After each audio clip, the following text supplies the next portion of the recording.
after you add a VI, custom function or custom control to the functions or controls palette, you can add to a new or existing VI. To add to the front panel, right click on the front panel, go to the palette where your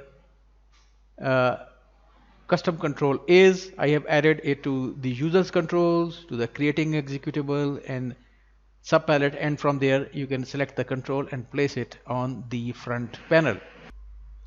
To add VIs to your block diagram, right click on the block diagram, go to functions palette, then to your